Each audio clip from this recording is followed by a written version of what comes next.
I came up in a time where early in my career, it was like, you're going to do this work and you're going to shut up and get it done, and we'll give you some money and you'll be happy about it. People that will say there was some things that were better about that, and people will say that it was a disaster. It doesn't really matter what anybody's thoughts on that are compared to now, because it's not like that now. Just because I came up in a certain way doesn't mean that that's how I get to deal with people, which is I wouldn't want to do either. Hi, everyone, and welcome to Design Development, your hub to learn direct from top performers in real estate development, design, and construction. I'm your host, Rens, founding partner of H&O Lifelong Learner, and I am personally obsessed with high-powered organizations and the leaders that guide them. If this is your first time listening, thanks so much for joining us. And if you're a returning listener, can't thank you enough. Let's go. Joining us today is Bill Mandara. He is the co-owner and CEO of Mancini Duffy. They are a New York-based architecture firm. They really serve practically any market you can think of. Their true differentiators are they are authentic. They are themselves in the workplace, which is really great for alignment of your team, your culture, and the clients that you attract. The other thing I found really interesting about Mancini Duffy, they are tech-enabled. And sometimes you see tech-enabled or innovative. You see that on a website, and it's really empty marketing jargon. Not with Mancini Duffy. They have created their own proprietary software that acts as a hub of communication between Revit, other design softwares, and then their communication with the client. They even leverage VR, which I think is tremendous to overcome that hurdle of communication between an architect and a client. Sometimes I look at their job as almost impossible. They're supposed to read a client's mind and then come up with a building or a vision or a design that satisfies them, right? That seems impossible from my seat. So I could see how VR is such a tremendous tool to help that communication line between a design team and the owner. The other thing is their growth and their vision. They're really transforming a 100-year-old firm, and where they're going is national expansion. They're growing through acquisition. So it's a really exciting conversation, and I'm thrilled for you to hear it today. So without further ado, let's get to my conversation with Bill. Please join me in welcoming Bill Mandara. Bill, thanks so much for being here today. Thanks for having me. It's good to talk to you. I know Mancini Duffy. It seems like you guys have a concerted effort to get your brand out there. There's the Anti-Architect podcast, and I see your team all over LinkedIn. So I'm really excited to get to know you a little bit more today and get to know more about the firm. Could you share with the audience a little bit about yourself and what the firm's up to today? Yeah, sure, for sure. Thank you. So the Anti-Architect, that's my partner, Christian. He does that. He's been doing a great job of that for a few years now. Basically, we are a 100-year-old firm that Christian and I and another gentleman named Scott bought back in 2017 from the previous ownership, which was it was a bit of a journey to get there. And since we did buy it, we've had the chance to reinvent it through different various means into the firm that we wanted, and the firm in which we would always like to work. So that's kind of the quick little bullet point of it. Did you work at this firm prior? So I did. I was actually part of a firm that was acquired by Mancini Duffy in 2011. That merger, acquisition, however you'd like to call it, didn't necessarily go super well for a variety of reasons. That's not necessarily anybody's fault, but I was the one remaining person from that firm that is still here at Mancini, and I was probably the least likely person to still be here, be the survivor, so to speak, let alone be in an ownership and leadership position this many years later, just because at the time I wasn't necessarily too jazzed about joining that firm and leaving the small firm I had been a part of at the time. This is going to be a really interesting episode. I'm excited to dive in there. Could you tell us a little bit about Mancini Duffy, an architecture firm, full service? Could you tell us about the markets you serve? How big's the team? Absolutely. So we're 90 plus people. We have our headquarters here in New York City, where I am. We have an office in Red Bank, New Jersey. We have an office in Millburn, New Jersey. Our primary area scope of projects is the tri-state area here of New York, New Jersey, Connecticut. However, we do a great deal of work nationwide. Mm-hmm. We do work everywhere from Florida to Kansas to Texas, California. I'm licensed in, I believe, close to 40 different states. So we go where our client needs to be. and we go where there's opportunity for us. As far as sectors we serve, one of the things that Christian and I agreed on early on, having both, speaking for myself, having been in a firm in 2008 that focused mostly on corporate interiors for financial clients, I saw how that went. Even though my background was more in the base building area, but I saw how that went. So we really wanted to make sure we diversified to help insulate ourselves as much as possible. So over the years, we have developed multiple different practices and multiple different sectors in which we serve. We do industrial work. We do a lot of hospitality work for both hotels. We do a lot of restaurant work. We do base building work. We do out of the ground buildings. We do repositioning of buildings both in New York City and across the country. We recently acquired a firm called Gertler and Wente that focuses on multifamily residential development as well as healthcare. So we've added those practices, which we're very happy about. We have recently brought on a life sciences expert, somebody who's really top in the field back in September, and that's rolling along quite well for us as well as a different sector. So, and on top of that, we still do corporate interiors for financial clients, law clients, you name it, for everybody else. So we've really, the idea was to diversify our practice, and that way, if one area tends to go a little bit sideways, we have the others to keep the business going and keep it profitable and keep everybody employed. And there was a lot more to that as far as gaining that expertise in those, or gaining the people that have the expertise in those different fields, but also having a staff that's nimble enough to work on different types of projects and is cool with that. It's an astute point. You highlight two things there. One is building an expertise in each area. You're servicing a broad part of the market. Practically every market sector you can think of, you guys are developing expertise, and I think that's really important to do, is to develop the expertise. Then you mentioned that you're acquiring that expertise. Sometimes the learning curve can be very slow if you yourself become the expert in every single market sector, versus who can we acquire or who can we have join our team that has that expertise and then can train our team.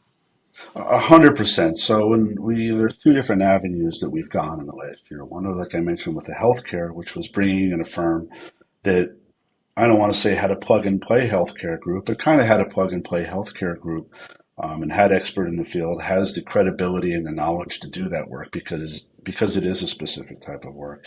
And that's worked out great for us. We hope we think we've integrated them quite well, and they're all happy doing work, and that's rolling along. There's the other way I mentioned with life sciences. So we had been doing quite a bit of lab work here mostly in New Jersey. I've done quite a bit of it in my time, but there's a specific language you need to speak. You need to really, it's not like it is a language.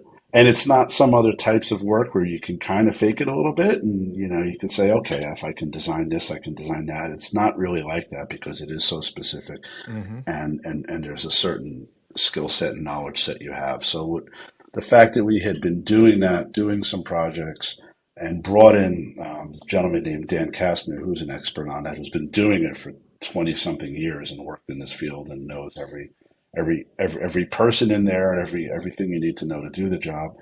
And then bringing in some, combination of bringing in some people that have done that work and can work with that, as well as training some of the folks to do that. And I tell everybody here, early on in my career, I worked at a smaller firm, and I did a wide breadth of different project types in different sectors.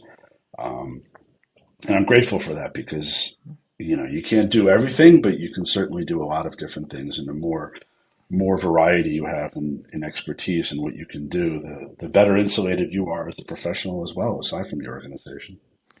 How do you structure your teams internally to be such a diverse and nimble type company? Like, do people come up as generalists and then generally go down a specific market sector to develop the expertise? Do they serve two or three? How do you work that out with the team? So we're organized into different teams, and we have some really tremendous people here that run those teams. But I will say the teams are not necessarily sector based. They're more so relationship based, And the reason for that is now, obviously, you have for healthcare in particular, you have to have some people that know how to do that work. But what I never wanted when I first came to Mancini, and even when I started when I got my studio was considered the base building studio, right? We did Hmm. buildings, we did this, and Be if the core somebody and was shell. in right, and if somebody was in my studio, if there was interiors parts of it, they would do it. But if somebody was in another studio that focused primarily on interiors, they would never get the opportunity to work on a core and shell. And one of the things I believe in as an architect is yes, we can be better at certain things than other things, but it's good to be able to do a bit of everything. So the way we do that is if somebody's in a particular studio, they might have the opportunity to work on different project types. So we have our experts, by way of example, Dan, who I said before, who if you think about an organization where you have these different teams that has a team leader, has several project managers, project architects, designers, and then we have, kind of like director level folks that are experts in their field that run across and touch those different teams. So somebody like Dan might have a project that's in one studio. He might have one that's another studio. And obviously there's expertise of the people. There's people who want to work on those projects, and it works quite nicely because people don't feel like they're going to get pigeonholed, which is something I never wanted. That is a bonus for any team member. I never wanted to be pigeonholed either, so it is nice to be exposed to a variety of work and know that you can kind of navigate and find your path in your career at one single company. That's a pretty nice benefit. No, 100%. I think it's important because, and listen, some people, I use pigeonholed as a bit of a negative parlance in our industry, but I use it more. It's not always a negative thing. There are some people that say, I don't want to work on this. I want to work on interiors or I want to work Hmm. on this. And that's perfectly fine. And there's Well opportunities for said. them as well. I use the zone of genius or the zone of excellence to help navigate that conversation. So when I think of pigeonholed, that's when somebody's operating in their zone of excellence. It means they're really good at something and they're making the company money, making their customers money. So people keep asking more of that of them. They want them to keep doing what they're doing because it generates a lot of value. If that expertise isn't like filling their cup and making them fulfilled, it's really hard. And that's when they start to feel pigeonholed. But if that same task is in their zone of genius, which means they're really good at it, it provides value and it provides them fulfillment. Now that's like the perfect storm, right? That's exactly what you want in your career is to find the blend of those three. 100%. When people are happy, they're going to do their best work, right? I often liken it to the dispatcher in a police station. Hmm. The dispatcher, that's usually a job somebody gets because they want to be a police officer, so they do it and they get really good at it. And you're like, oh, rats! Now we got to this person's going to go to the police academy, become a police officer. Now we got to find somebody else. So sometimes I liken some of the things to that, where I just do really well. And once in a while you get somebody that wants to be the dispatcher, and they're there and they fill a need, and that's great. But there's certain things that tend to be stepping stones sometimes. I like the analogy. I'm all about analogies. How would you articulate your value proposition if you were to try to explain what makes Mancini Duffy different or what's your differentiator against the other architecture firms out there? So there's a few things I think that make us much different.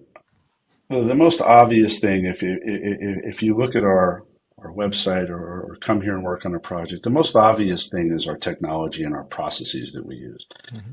We have developed our own, not me, other folks who are far smarter than me, have developed our own software that ties into Revit, ties into video game engines, and it's our own proprietary software called the Tool Belt, in which we conduct a lot of our meetings and most of our projects.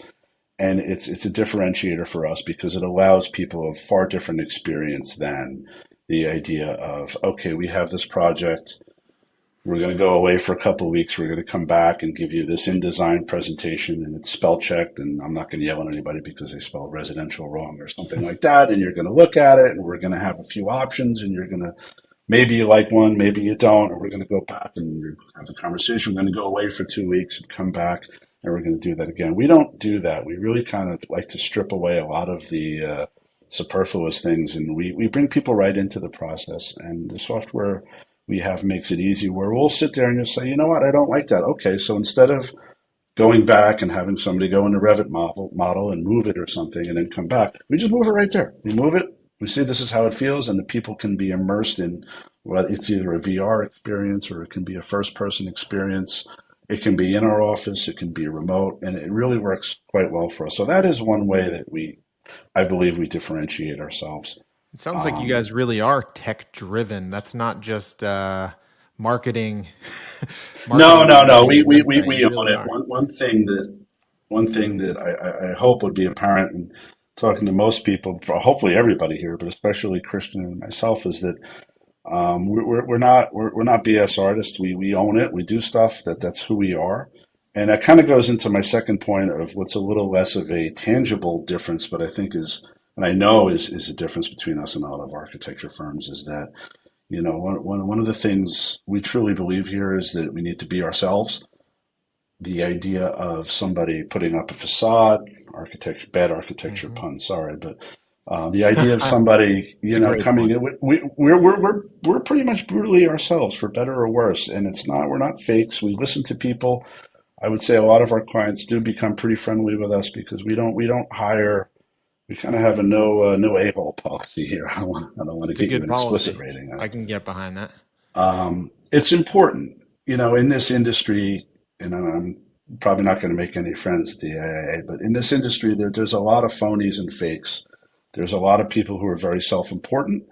There are a lot of people who put their own vision above what the client needs, what the client should have, and what's going to make the client happy and make it successful. And we don't do that here. So I think that's Mhm. something that puts us apart. And when we hire people, we look for that. I like to say when I meet people that we hire, I don't necessarily want to flip through their resume and see the 10 projects they've done and see how great their work is. I'm going to assume it's pretty darn good and we can get past that. But if it's somebody we can have a conversation with and they're a real person, not some, as my son would say, some NPC that pops up and with little black glasses, there's a good chance we can make it work. Authenticity is a differentiator because a lot of people, everyone will claim to be authentic, but very few are actually authentic. And that's why it is a differentiator. It's just like accountability. And what you alluded to there, it's going to attract the right client for Mancini Duffy, which makes it a more enjoyable experience and a more enjoyable partnership. So when you're yourself, you're going to attract people that are drawn to that you act like a magnet for people that are aligned in what you're trying to do and what you're trying to create and how you want to work. And that's super powerful. 100% agreed. And I think it's a real shame that it is a differentiator. Mhm. But for better or worse, it is. Yeah, it's again, I think that I, I always try and stress it. So we moved our office a year ago, and everybody that worked on it and everybody that went through it, I wanted to make sure that everybody realized this is what our clients go through, and it's a stressful time for them. You generally have clients that are doing something, especially in the interiors world, doing something that isn't their day job. Their job is to do something else, not Mhm. move their people and build the space. So, as enjoyable as you can make that experience for people. I mean, obviously, we all have a job to do. We need to do Mhm. great design. We need to do great drawings and get it done. But if you can make that experience enjoyable for somebody It's a and skill. perhaps make it a little less stressful for them, it goes a long way for everybody. And like you said, it makes it more enjoyable for us too. Most important part of the job. Yep, I want to dive into the tech driven side. So you mentioned your proprietary software is called the Tool Belt, correct. and that's a link between Revit and other softwares, but it seemed like it also is almost like a hub for communication with your team and your clients. Am I understanding that correctly, or could you help explain that a little bit? Absolutely. So what it is at its core, and I'm probably probably the least qualified person here to explain it, but I will do my best. What it is from a more tangible standpoint is when it's a way when you're walking around our space. We call it the tool belt because you look down and there's different tools. There's tools where you can measure where you are. There's tools to port around the model. There's tools to add things, to change finishes, to move stuff, all that stuff that the really smart people that work here do. And it's really transformative because, you and I could be working, collaborating on a project, and I might be in New York and you might be in Idaho. and we can log right on our computer, just like if we were to play Madden together or something in a similar manner, and we can collaborate and work on a project together. And you can leave notes. You can say, "Hey, Bill, I hate the way this looks. Can you move it over?" We have a lot of restaurant clients, and what they do is Pretty direct feedback. it is direct feedback, which is the greatest. I'd I rather, hate this, Bill. you don't want to go back and that's a lot of times people ask us if it's an additional cost, and we say no, because at the end of the day, it makes the process better for us. Because I would rather you just say, I don't want this space feels too tall, rather than us going through four iterations to get there. And God forbid we build it and you go there and you want to punch me in the face because it feels horrible and you don't feel like what it is. This way, people can be immersed in it. They can make easier decisions. As architects, we always complain that clients don't make quick decisions, right? They deliberate about things longer, and then at the end of the day, it slows down the project. It costs them money. It costs us money. The quicker we can aid in that but going back to, I'm sorry, I don't know that as architects, we always facilitate the decision-making process as good as we can. Nailed it. Yeah. So this That's a helps great facilitate that. perspective. We try to Yeah. hold ourselves accountable in our business as well as structural engineers. We assume that our counterparts, other design consultants or the owner, know what we know about the things that we're thinking about. If we're not actually getting the information out of our head and conveying it in a way that's relatable to everybody else around us, that's on us. We need to communicate 100%. better. 100%. And as architects and engineers, we communicate in a certain way, and we've been doing it for, I don't even say how long I've been doing it, but we do it. We've been doing it for a while. We have a way of communicating that we understand. I'm a little bit on the old, I'm still stuck in the old AutoCAD days, but I liken it to when I renovated my house. I'd show my wife a set of drawings and she'd be like, I don't get it. And I would be like, what don't you get? This is where this is going to go and everything.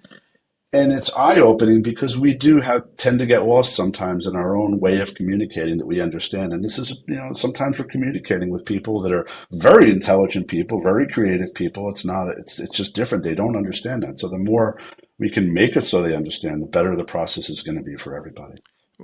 One of the biggest challenges I see from an outsider looking into the architectural profession is you're trying to create a space and an aesthetic and for people that can't communicate in terms of architecture. You're trying to take their vision, get it out of their mind so that you can actually create that experience. And that's tremendously hard.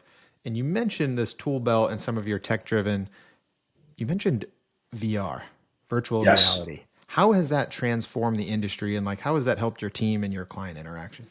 I couldn't exponentially. It's made things so much easier. So when we bought the firm, we made a decision that we were going to invest in technology heavily. We saw this as a way of pushing us forward and forging ahead, and perhaps giving us a little bit of a leg up on our competition. So when we first started, in 2015, I remember we had these goggles where you would put your phone in there, and we'd have clients standing in the middle of a job site looking at them. And for me, it was one particular project we were working on, and the client kept saying they wanted to. It was a building reposition in the lobby, and he wanted it to be taller. He wanted to cut out the floor, and I kept saying, I don't think you want to do that. It's going to literally feel like you're in a box of Rice Krispies, and didn't get it.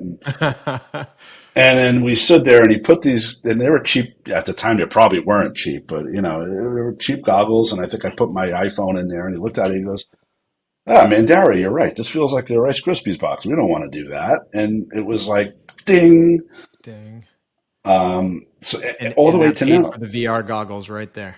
Oh, forget about it. We would have gone back and forth. And again, God forbid, there's nothing worse than building a space and somebody goes in there and looks at the rendering, looks at this and goes, no, I don't think you did what I thought I was going to get.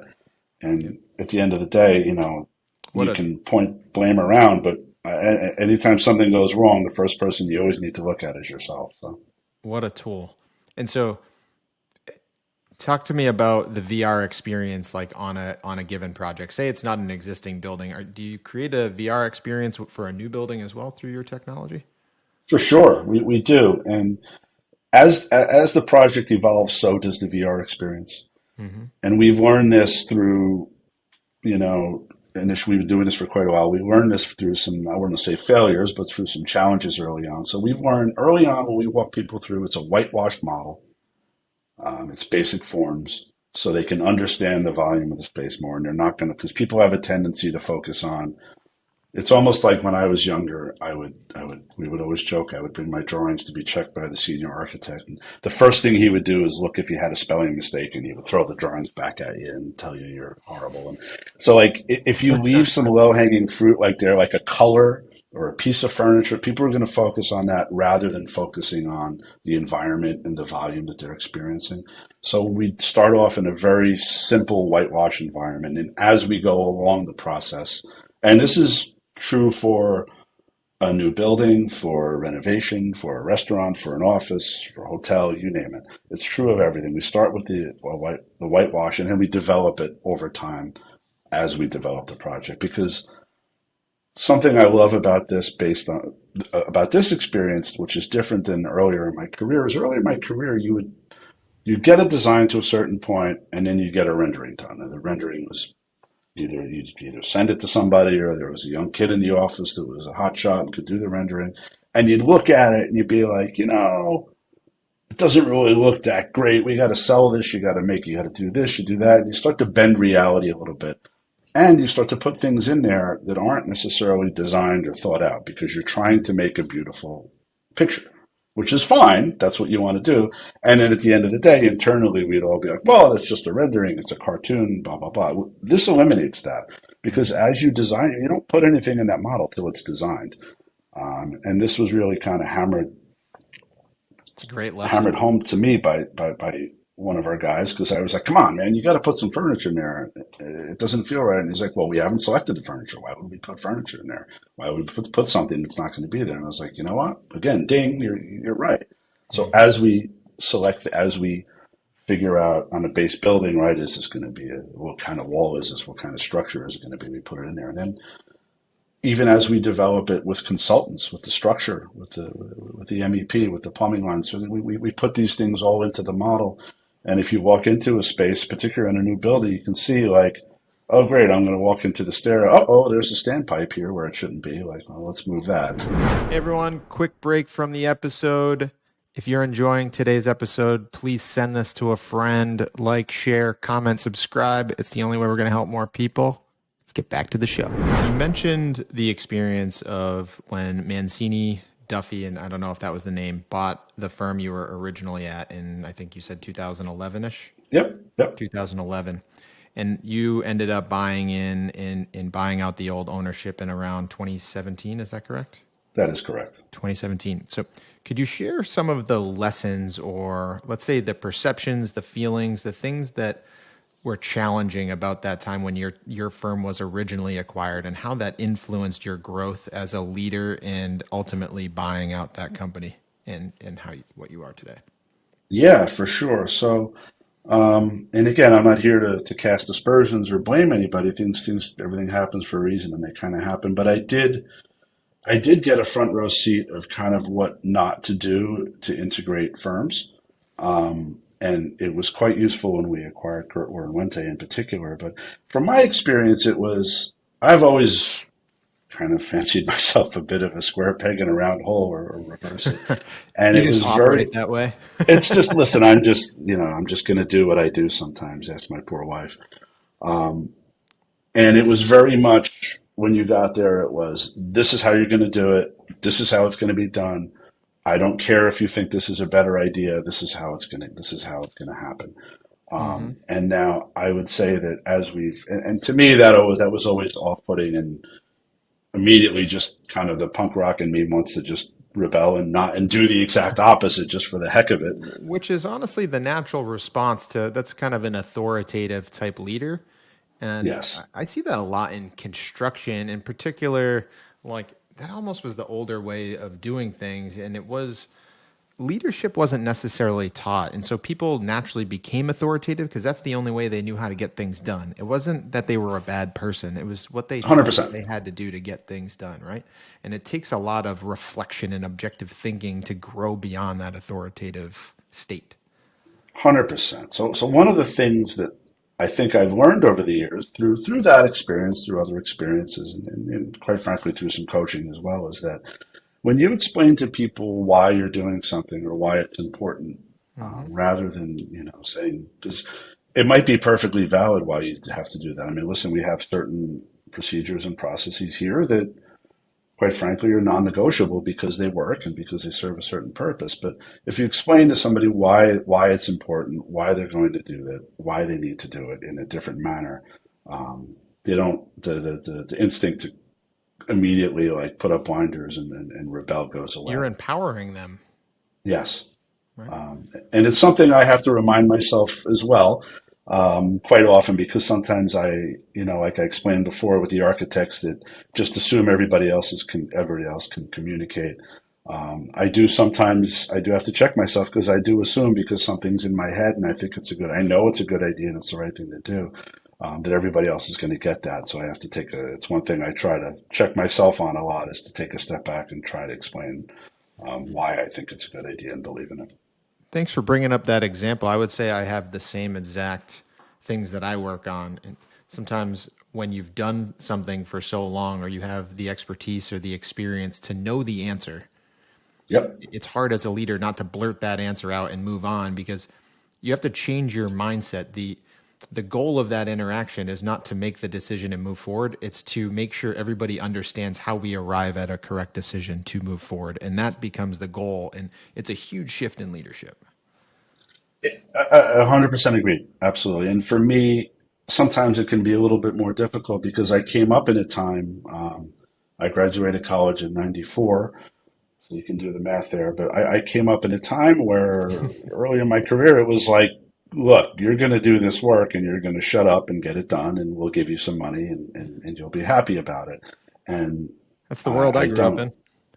right. And listen, there's people that will say some things that were better about that, and people will say that it was a disaster. But it doesn't really matter what anybody's thoughts on that are compared to now, because it's not like that now, and I Hmm. do believe it's for the better now. So again, for me personally, one of the things I have to constantly remind myself is that just because I came up in a certain way doesn't mean that that's how I get to deal with people, which is I wouldn't want to do either, because I came up in a in a bit of, like I said, a little one of those things with people yelling at you and saying you're horrible and throwing drawings at you. So, We're aligned in that way. And so you're the last surviving employee of that original company and then you end up buying out. So how did the opportunity to buy out the past ownership come to be? Did you approach them? Did they approach you? How did that work out? it worked out. It worked out. So when Christian came to the firm, Ralph Mancini, who was one of the founders of the firm, brought Christian on to start to transition the leadership. As it just so happened, I heard about this guy, Christian, coming to the firm. A mutual friend of ours said, "Hey, you want to go out to dinner tonight at a steakhouse, whatever?" I'm like, "Yeah." It was like 2 days before Christian started, and as fate would have it, he was there, and we got along pretty well. I was like, "Ah, this guy's pretty cool." And as he came on and started seeing who was here, and I started looking at him, became pretty obvious that we were very well aligned on a lot of things. Listen, we're very different, yet we're very similar. We balance each other out quite well. So Powerful partnership. yeah, no, it's great. So he came in with the idea of transitioning the firm. So early on, when he was here, he kind of sat me down and he was like, "Listen, this is what I was brought here for. Are you in?" To which my immediate answer was yes, Hmm. and we planned it. Then I had to go home and explain to my wife, but that was she's super supportive.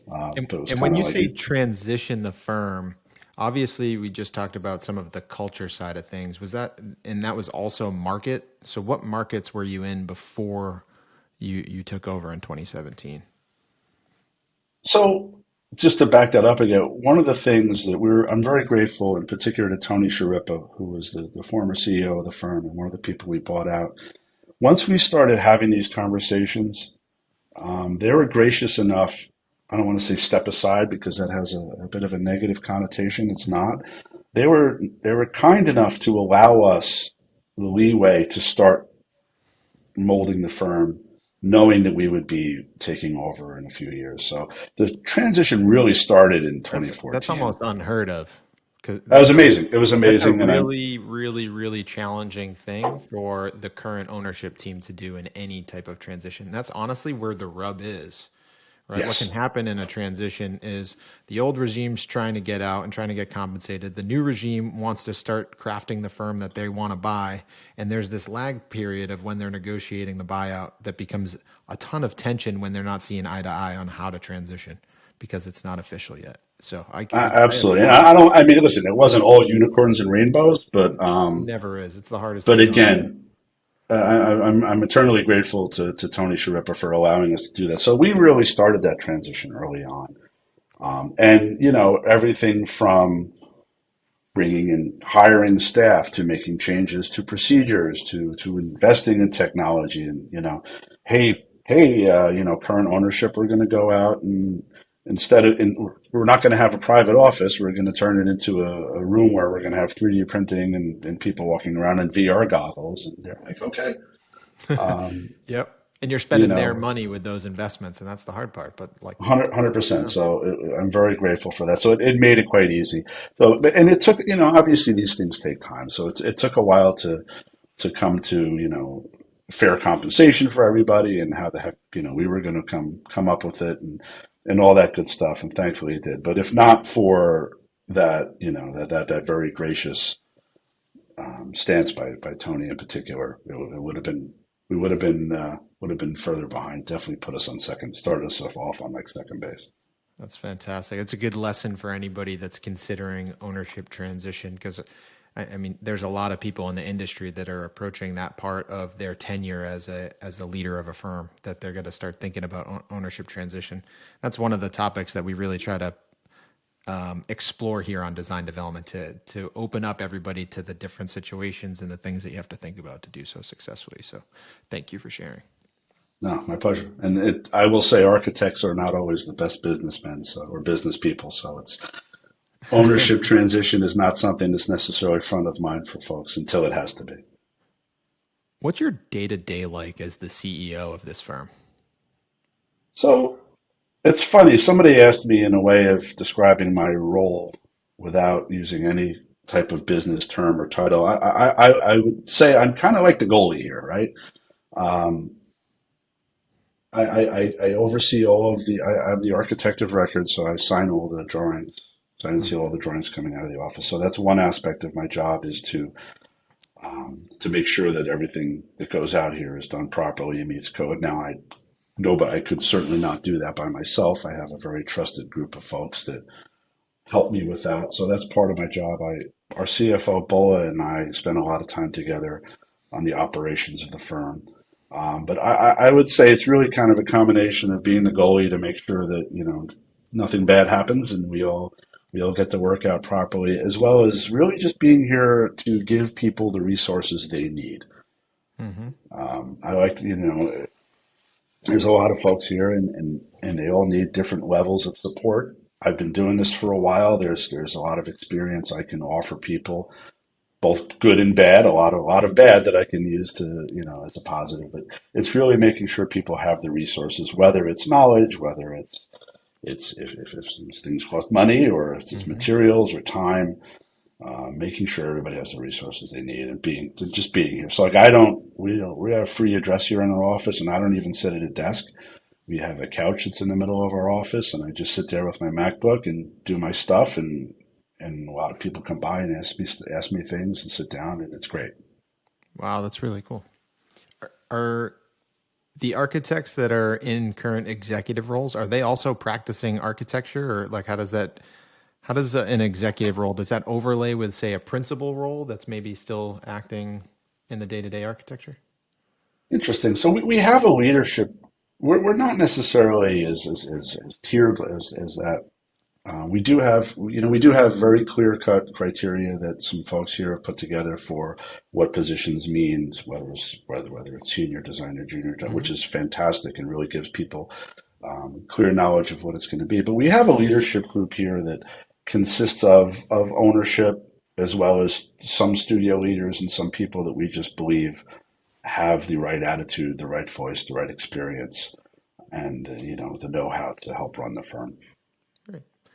And for those architects, engineers, really anybody in a design type firm that are aspiring to grow into leadership, how did you develop the business acumen or the confidence to grow from being a practicing architect to a project manager up to a principal and a CEO role?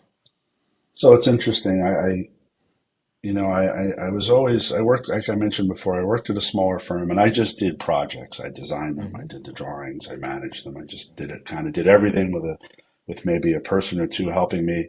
And when I started working in a larger firm and I saw this, there's these kind of three tracks of design, technical, or management, I was like, well, I don't get that. That doesn't make sense to me. And I'm just going to do what I do. But at some point, it did seem clear to me that the track of management was the best track to kind of get where you have to be. So I always joked around. I was never really a project manager. I was really more of a project architect that managed projects. Mm-hmm. So I just kind of did that, and I didn't really have any guidance or anybody telling me what to do. So I just kind of developed my own way of doing it, for better or worse. Mm-hmm. I will tell you though, when we did buy the firm and we had intentions of that, we collectively invested in business coaches, and really took it seriously to learn more of the business aspect, other than like, a semester of professional practice in year 4 or 5 of architecture school. It's really Yeah. kind of all they tell you.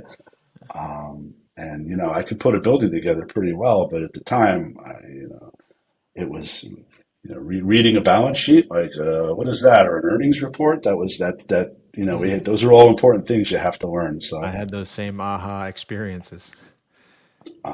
it was gradual for me too. So I will say one of the things when I came to Mancini that was good for me was being exposed more to the financial end of projects. The hours that go into it, what it means when somebody spends time on a project, to the financial health of the project and how that correlates to the entire firm. I did at the firm where I was prior that was taken over by Mancini. Along with somebody else, I ran a 10-person office in New Jersey for that firm that was in New York Mm-hmm. City. So I had exposure to that early on in my early 30s, which was helpful. But at the Exposure end to of the the day, financials. sorry? Exposure to the financials completely changes your frame of mind on how you navigate a project in your day to day because you understand how it Agree. impacts the P&L. Yes, you understand that if you're at a construction meeting and you have your OAC meeting and then somebody grabs a hold of you and you spend 2 hours walking around looking at nonsense because it's easier for everybody there, you're like, oh, great, I did a great job. I helped them everything. And you're like, oh, no, I just spent a bunch of time that we're never going to recover on things that probably could have been solved with, a 5-minute email. Did we achieve an outcome worth that time? And if Right. the outcome Sometimes you wasn't did. Sometimes you did. Sometimes you need that. You need to be there and meet with people and go through things. But sometimes I tell everybody that I'm not saying don't help, but sometimes it's not always, you always have to understand the financial benefit. If you're there, it's in everybody else's interest to keep you there as long as you want and keep them from Mhm. having to maybe look at sheet A300 to see how a detail works and just ask you about it. An example that really comes to mind, and I'm sure this happens to your team, it happens to us, is during construction. Something comes up that's an unknown, an unforeseen condition, and you get an email. It's like, we have an urgent matter. Can you get to the site? And it's Right. like, Right. what's urgent? What's the condition? Am I even going to be able to answer the question if I show up on site? Or is this a phone call that we can ask more questions to understand what's actually out there? And we might be able to answer it in the next 15 minutes. But a lot of times the default can be come out to the job site. And that's not always the best way to solve the problem. 100%. Listen, we always talk here that there's different levels of questions, right? Hmm. There's everything from you're walking around with your hair on fire. I don't know what to do. I don't know what to do. You need to come here and help me. To we've encountered this problem. We believe that this is a good way to fix it. What do you think? And everywhere from on that spectrum exists. And I think there's a way sometimes. My dad was a contractor, so I tend to have pretty good relationships with the contractor. I try to, again, explain why Valuable. I'm saying I'm not going to hop in my car and drive an hour to get to a site right away, not just Hmm. because I'm a jerk, but because perhaps if you gave me more context of this problem Great or clarification. right, maybe some photos, maybe a sketch or something, perhaps we can work it out earlier, or maybe I do need to get in my car and go there. But Mhm. let's get a little more context to it first. Well said. I usually wrap up with three questions, Okay. and I'm interested in your team's growth strategy. And the first one there is, what can we expect from Mancini Duffy over the next 5 years? And if we could tie that into some of your growth strategy, because you've expanded markets, you've grown through acquisition. I think that's a very exciting thing to understand. World domination. Love it. Um, yeah, I think that what we're looking to do now is I think we have something here, the combination of who we are as people, what our practices are, technology, and I think that it's the idea of expanding that across the country into other markets that are sustainable and where we can keep the type of environment and culture we have and bring that around the country to different markets is where we can expand. Very I exciting. also think, you mentioned before, there's a lot of firms out there now that, and it's not, again, I don't mean this in any way as a negative connotation, but there's a lot of folks out there who have built practices and don't necessarily have an exit strategy. And I Mhm. think we can be there to help them.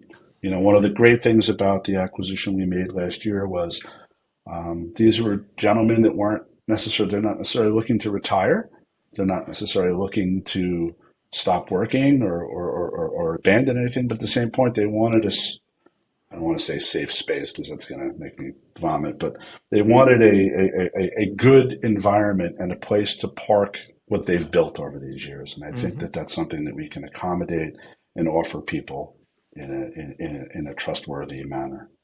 I think it's a powerful growth strategy. And your team has such clarity from my seat in our conversation today. Who you're authentic in who you are, so you're going to attract people that are drawn to that type of environment. You have the tech driven side in the multiple market sectors, and the willingness to grow nationally is going to allow you to stay true to those values and who you are as a company.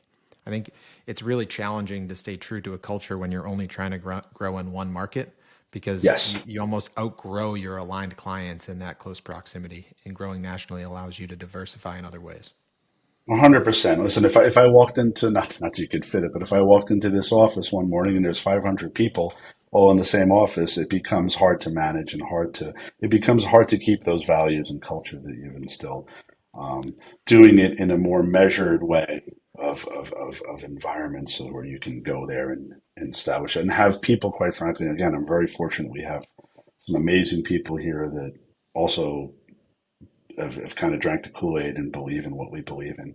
And that makes it easier to grow as well. Seems like a Kool-Aid worth drinking. Agreed. Not too Top much book, sugar.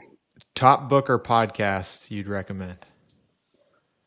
Well, I'm going to be completely off track here. I religiously listen to Billy Corgan's 33 Spot podcast of the Smashing Pumpkins.